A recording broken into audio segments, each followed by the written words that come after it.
Olá, boa tarde. Bem-vindos ao nosso programa A Terra é um Só País, um espaço de autoria da comunidade Baha'i de Portugal. Hoje temos connosco Amanda Enayati, uma escritora e ensaísta norte-americana, e vamos falar um pouco com ela. Hello, Amanda. Thank you very much for being with us. My first question is, how did you become a writer? Very sadly, 5 years ago, out of nowhere, I had a huge health crisis. I had just given birth. I had a 1-year-old and a 2-year-old child, and I was diagnosed with late-stage cancer. Now, you have to understand that I had no indication. I was a very healthy person. I was a healthy eater. I exercised. I'd been thin all my life. There was no family genetic disposition towards cancer. And so it was a real wake-up call, because it is in the moments where you think that the future is very unclear, when you think about all the things you could have done and should have done. And part of my healing as I worked through the cancer was trying to figure out what it is I was put on this earth to do. I knew that I had always loved reading and writing, and that I was really very unhappy as a lawyer. And so as part of my healing, I started writing. I was writing a blog just for myself. I wrote every day. I called it, I promised the readers that I would write every day for 365 days until I found out what I wanted to do. Now, by month 4 or 5, it was very clear that I was going to have a future as a writer. I had gotten noticed by some editors who were asking me to write for them.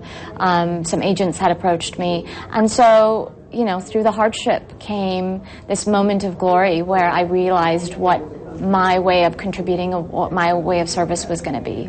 Where did you get the energy and the courage to move through all those obstacles and difficulties?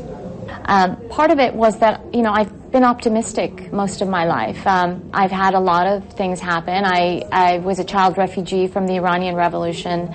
I was 10 blocks away when the Twin Towers fell in New York. And this, so I've had my share of hardship. And I have always had a sense that hardship may be a pathway to something else. And so when things have happened, I've always been very mindful to look for what I was meant to learn, where I was being directed.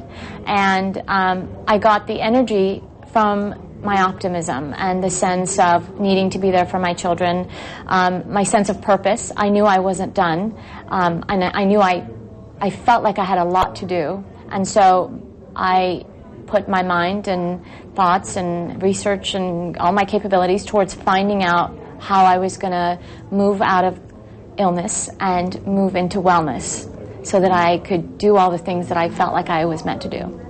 What advice would you give to another woman suffering to the same health problem?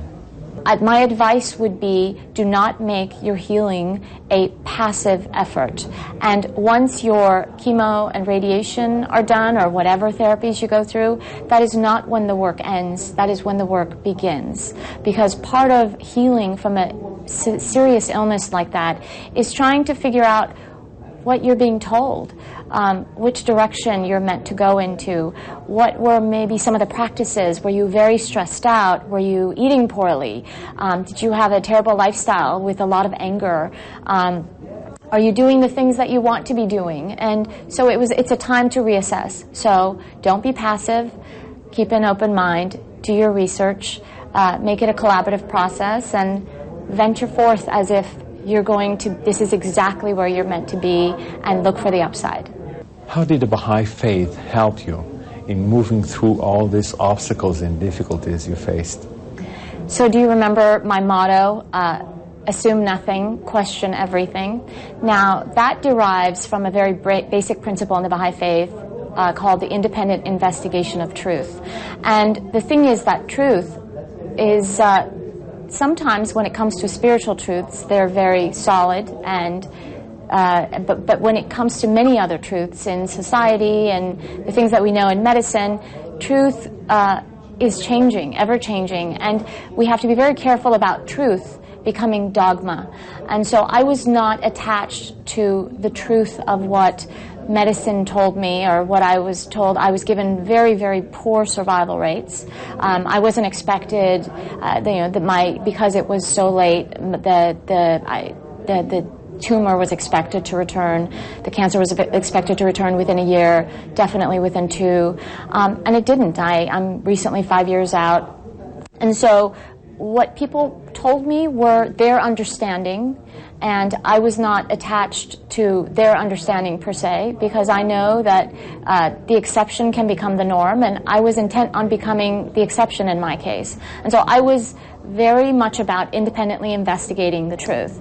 I also did a lot of prayer. In the years before I was diagnosed, I had always been a Baha'i, but I wasn't very active. I was busy with children, busy with work. And so even though I lived my life as a Baha'i, I really wasn't, I don't know that I was taking the time to pray and meditate and reflect. And this was a time when I became very, very close with God and my spiritual growth and prayers, and I spent a lot of time thinking and reflecting and praying and asking for guidance.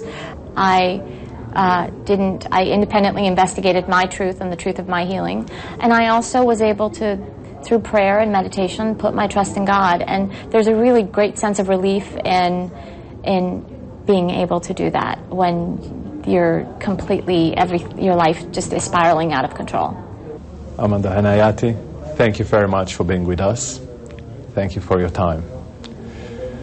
Foi o nosso programa A Terra é um Só País, um espaço de autoria da comunidade Baha'i de Portugal.